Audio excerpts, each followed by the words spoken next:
चलिए देखते हैं कैसे कुछ अमीरात एक साथ आए और एक देश बनाया, बिल्कुल अनोखे तरीके से।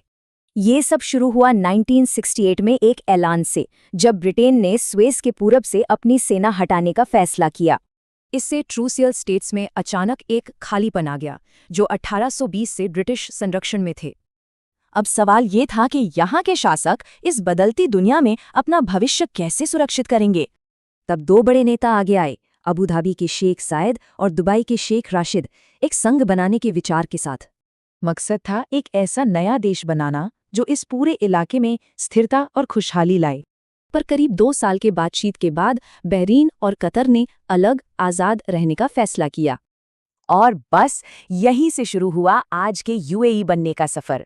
देश तो बन गया, लेकिन अब सवाल था कि इसे चलाया कैसे जाए। ये अगली बड़ी चुनौती थी। तो एक नई राजनीतिक व्यवस्था बनाई गई, जिसमें फेडरल नेशनल काउंसिल एक बहुत ज़रूरी सलाहकार संस्था थी। ये शूरा के सिद्धांत पर आधारित थी, यानी सलाह मशवरा, जो यहाँ की पुरानी परंपरा है। इस काउंसिल में 40 सदस्य होते हैं जो सिर्फ अपने अमीरात के नहीं बल्कि पूरे यूएई के लोगों की बात रखते हैं।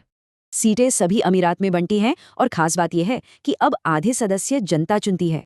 राजनीति के अलावा यूएई ने कानून का भी एक बहुत ही अनोखा डुअल सिस्टम बनाया। इसका एक हिस्सा है शरिया कानून, जो कुरान और सुन्नत पर आधारित है और निजी मामले देखता है।